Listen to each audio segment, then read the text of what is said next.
উনি সফরে বেরিয়েছেন হাদিস কালেকশনের জন্য। প্রচন্ড শীতের রাত, উনি মাগরিবের নামাজ, এশারের নামাজ পড়ে একটা মসজিদে শুয়ে পড়লেন, আর শুয়ে শুয়ে হাদিস পড়তেছেন। কি পড়তেছেন? কথা বলেন। আর মনে মনে ভাবলেন রাতটা মসজিদে কাটায় দেয়, ফজরের নামাজ পড়ে আবার বেরোবো। কিন্তু দারোয়ান এসে বলে মসজিদে থাকতে পারবেন না, ওঠেন। দারোয়ান আছে না, কথা কন। আহমদ ইবনে হাম্বল বললেন, আমি শুধু রাতটা থাকতে চাই, আমি তো ফজরেরও মুসল্লি, ফজর নামাজ পড়বো তো এই মসজিদে, আমার থাকতে দাও। দারোয়ান তো দেয় না, কেনা মসজিদে থাকার জায়গা না, যান। উনি যে আহমদ ইবনে হাম্বল এটা চিনে নাই, থাকতে দেয় না। কি করবে এখন? উনি কাঁথা গুছিয়ে হাদিসের কিতাব নিয়ে কাঁধের মধ্যে ব্যাগ নিয়ে মসজিদ থেকে বেরোয় গেলেন। কি আর করবেন, প্রচন্ড শীত, আর কাঁপতেছেন বুড়ো মানুষ। পথিমধ্যে দেখলেন বাজার একজন খাব্বাস, শাবুল খাব্বাস, যুবক রুটি বিক্রেতা।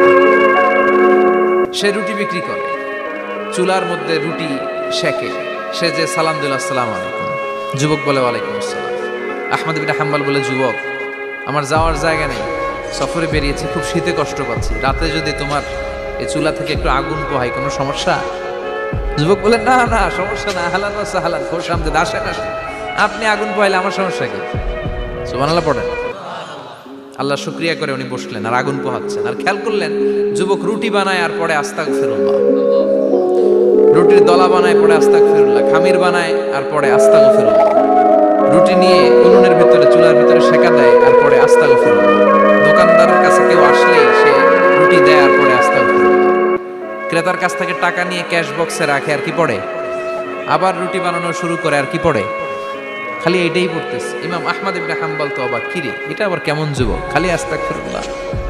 উনি প্রশ্ন করলেন, যুবক ঘটনা কি? আসার পর থেকেই তোমার দেখতেছি তুমি রুটি বানাও, রুটি বিক্রি করো আর পড়ো আস্তাগফিরুল্লাহ, মালাকা ইয়া শাবাব। যুবক বলে, আস্তাগফিরুল্লাহ আমার সবচেয়ে বেশি পছন্দের আমল, আমি সব সময় আঠার মতো ইস্তেগফারের সাথে লেগে থাকি আর সব সময় পড়তে থাকি আস্তাগফিরুল্লাহ, আর এর বদৌলতে আল্লাহ আমারে মুস্তাজাবুদ দাওয়া বানিয়ে দিয়েছে। আহমদ ইবনে হাম্বল তো অবাক, আনতা মুস্তাজাবুদ দাওয়া, তুমি মুস্তাজাবুদ দাওয়া, রুটিওয়ালা।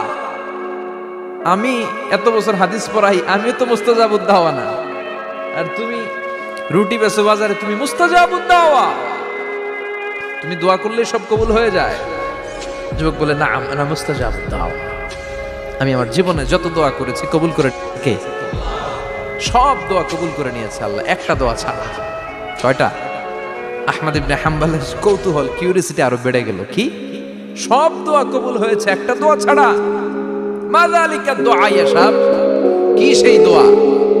যুবক এবার বলতে শুরু করলো, আমার জীবনে যে দোয়াটা আল্লাহ কবুল করে নাই সেটা হচ্ছে আমি আল্লাহর কাছে অনেক চেয়েছি, অনেক দোয়া করেছি যে আল্লাহ, শুনেছি এই জামানার সবচেয়ে বড় মুহাদ্দিস, তার নাম নাকি ইমাম আহমদ ইবনে হাম্বল। আল্লাহ তোমার কাছে আমার চাওয়া, আমি যেন এই ইমাম আহমদ ইবনে হাম্বলের দেখে মরতে পারি, আমি যেন ইমাম আহমদ ইবনে হাম্বলের হাতে হাত রেখে মুসাফা করতে পারি আর তার কপালে একটা চুমু এঁকে দিতে পারি। আহমদ ইবনে হাম্বল আবেগপ্রবণ হয়ে গেলেন, চোখের পানি ছেড়ে দিলেন, বললেন, যুবক তোমার এই দোয়াটাও কবুল হয়ে গিয়েছে। আহমদ ইবনে হাম্বলের দেখার সাক্ষাৎ পাওয়ার জন্য আহমদ ইবনে হাম্বলের বাড়িতে তোমার যাওয়ার দরকার নাই, আহমদ ইবনে হাম্বল তোমার দরবারে ছুটে এসেছে। আনা আহমদ ইবনে হাম্বল মুহাদ্দিসুদ দাহর, আমি নিজেই আহমদ ইবনে হাম্বল। যুবক চোখের পানি ছেড়ে দেয়, আহমদ ইবনে হাম্বল চোখের পানি ছেড়ে দেয়। যুবক চিৎকার মেরে ইমাম আহমদ ইবনে হাম্বলকে জড়িয়ে ধরে, হাতে হাত রেখে মুসাফা করে, কপালের মধ্যে চুমু খায় আর আল্লাহর শুকরিয়া করে বলে, ও ইমাম, আসলে এই দোয়াটাও আল্লাহ আজকে কবুল করে নিল। বিশ্বাস হয় সবসময় ইস্তেগফার করলে আপনার দোয়াগুলোর এইভাবে কবুল করে নিবে কে?